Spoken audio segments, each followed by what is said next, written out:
అది super market. వర్షం పడుతుంది, అందరూ కలిసి చక్కగా ఒక మూల కూర్చొని కబుర్లు చెప్పుకుంటున్నారు. ఈ లోపల కారు వచ్చింది. ఆ కారు ఎవరు పట్టించుకోవాలా? ఒక కుర్రోడు పట్టించుకున్నాడు. వర్షం పడుతుంది కాబట్టి కారులోంచి బయటికి రావాలంటే వచ్చే వ్యక్తి తడిచిపోతాడు కాబట్టి గబగబా గొడుగు పట్టుకెళ్ళాడు. ఆమె లోపల తీసుకొచ్చాడు. మేడం, మీ చేతిలో కావలసినటువంటి సరుకుల లిస్ట్ ఉంది కదా, నాకు ఇచ్చేసేయండి. నేనే వెళ్ళి మొత్తం సరుకులన్నీ తీసుకొచ్చి బిల్లు వేయిస్తాను, కూర్చోండి మేడం. ఆశ్చర్యపడింది. ఫస్ట్ టైం సూపర్ మార్కెట్ కి వెళ్తే నన్ను కూర్చోబెట్టి మొత్తం అంతా కూడా సర్ది పెట్టిన వాడిని ఇప్పుడు చూడలే. ఆ చీటి తీసుకున్నాడు, అన్ని కూడా చక్కగా బండిలో వేసుకున్నాడు, బిల్లు చేయించాడు. మేడం, 13,300 రూపాయలు మేడం. ఆమె రాబోతుంది. అవసరం లేదు మేడం, నేనే బిల్లు కడతాను. డబ్బులు తీసుకెళ్లాడు, బిల్లు కట్టేశాడు, చిల్లర ఇచ్చేశాడు. మేడం, ఈ గొడుగు తీసుకుని వెళ్ళి మీరు కారులో కూర్చోండి, సరుకులన్నీ కూడా ప్యాక్ చేసి కారులో పెడతాడు. మొత్తం మోసుకుంటూ వెళ్ళి కారులో పెట్టేశాడు. Thank you madam. ఆశ్చర్యపోయింది. ఆ తర్వాత అదే సూపర్ మార్కెట్ కి మరొక ఆర్డర్ వచ్చింది. ఇంచుమించు 10 లక్షల రూపాయల ఆర్డర్. దానికి ఒక లెటర్ ఉంది. ఆ లెటర్ లో ఒక మాట రాస్తుంది, ఈ సరుకులన్నీ కూడా ఫలానా ఫ్యాక్టరీకి పంపించండి. మీ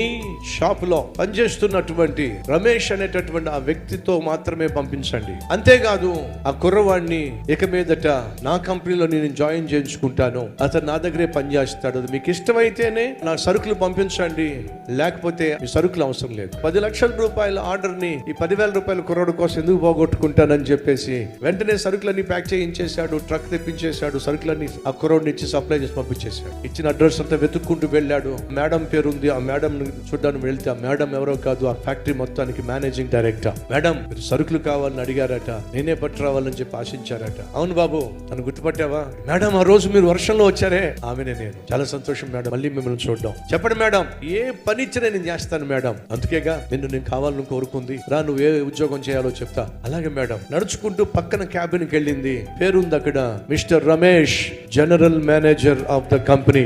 ఏంటి మేడం, ఎవరిదో జనరల్ మేనేజర్ నా పేరు ఉంటుంది? నా పేరు ఉన్నట్టుంది. కాదు నాయన, అది నీ పేరే. అది ఎలా సాధ్యం మేడం? కష్టపడడం చేతనైన వాడివి, టైం వేస్ట్ చేసేవాడివి కాదు, కస్టమర్ యొక్క విలువ తెలిసిన వాడివి. కాబట్టి నీలో ఒక అద్భుతమైనటువంటి మేనేజర్ ని చూశాను కాబట్టి నిన్ను నా కంపెనీకి జనరల్ మేనేజర్ గా నేను మీకు పోస్ట్ ఇస్తున్నాను. 1,50,000 రూపాయలు నీకు జీతం. ఇంటికి పరుగును వెళ్ళాడు. అమ్మా, నువ్వు చెప్పింది కరెక్ట్ అమ్మా, చిన్న పనైనా నమ్మకంగా చేయరా, ఒకరోజు దేవుడు చూస్తాడు, నీ ఉన్న స్థితిలో నుండి నేను ఉన్నతగా స్థితికి తీసుకెళ్తాడని చెప్పావు కదమ్మా, అదే జరిగిందమ్మా. ఆ తల్లి చెప్పింది. బైబుల్ సెలవిస్తుందిరా, నీ చేతికి ఇవ్వబడిన పని శక్తి వంచన లేకుండా చెయ్యి, తగిన సమయంలో దేవుడు నిన్ను హెచ్చిస్తాడు.